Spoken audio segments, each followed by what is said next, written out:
नमस्कार साथियों। सुनना के एक और दिलचस्प सफर में आपका स्वागत है। मैं हूं ज्योति।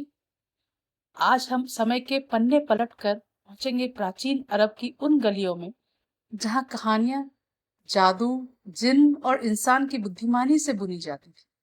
चलिए सुनते हैं आज की कहानी, मछुआरा और जिन। एक समय की बात है, एक बूढ़ा मछुआरा अपनी पत्नी और 3 बच्चों के साथ अत्यंत गरीबी में जीवन बिता रहा था।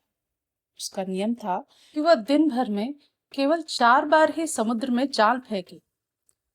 एक सुबह चांदनी की हल्की रोशनी में उसने अपना पहला जाल फेंका। उसे भारीपन महसूस हुआ, पर हाथ लगा एक मरे हुए गधे का शव। दूसरी बार जाल में कूड़े से भरी टोकरी आई और तीसरी बार केवल पत्थर और कीचड़। मछुआरा फूट फूट कर रोने लगा और ईश्वर से गुहार लगाई। जब उसने अंतिम और चौथी बार जाल फेंका तो उसे तांबे का एक पीला कलश मिला जो शीशे की मुहर से मजबूती से बंद था। मछुआरे ने सोचा, इसे बेचकर मैं बच्चों के लिए अनाज खरीदूंगा। जिज्ञासावश उसने जब चाकू से उस मुहर को खोला तो उसमें से काला धुआं निकलकर आसमान तक फैल गया और देखते ही देखते एक विशालकाय भयानक जिन में बदल गया। मछुआरा डर से कांपने लग गया। जिन दहाड़ा, ऐ मछुआरे, अपनी मौत का तरीका चुन ले, क्योंकि मैं तुझे अभी मार डालूंगा। हैरान मछुआरे ने पूछा, मैंने तो तुम्हें सदियों की कैद से आजाद किया है, तुम मुझे मारना क्यों चाहते हो? जिन ने अपनी व्यथा सुनाई। कैद के पहले 100 साल में मैंने सोचा था कि जो मुझे आजाद करेगा मैं उसे अमीर बना दूंगा। अगले 100 साल में मैंने दुनिया का खजाना देने की कसम खाई। तीसरे 100 साल में मैंने उसे 3 वरदान देने का फैसला किया। पर जब सदियां बीत गई और कोई नहीं आया तो मैंने क्रोध से कसम खा ली कि अब जो मुझे आजाद करेगा मैं उसे मार डालूंगा। इसलिए ऐ इंसान, मरना तो तुझे होगा ही।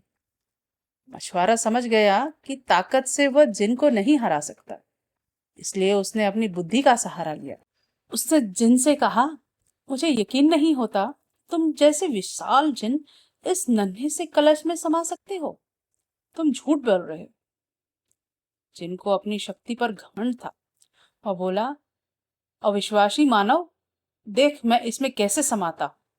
देखते ही देखते जिन फिर से धुएं में बदला और कलश के भीतर चला गया।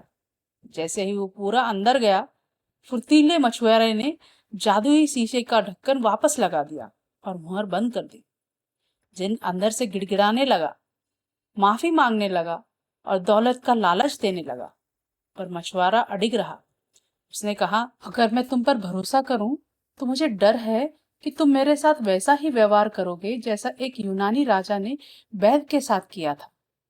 सुनो, मैं तुमको बताता हूँ। तो दोस्तों, इसी के साथ शुरू होती है एक और नई कहानी। आखिर कौन था वो यूनानी राजा और क्या हुआ था वैद्य के साथ? इसे जानने के लिए आपको सुनना होगा हमारा अगला एपिसोड। अगर आपको मछुआरे की चतुराई पसंद आई हो तो इस वीडियो को लाइक करें और सुनना को सब्सक्राइब करना ना भूलें। सुनते रहिए, कहानियों का यह सिलसिला यूं ही जारी रहेगा। धन्यवाद।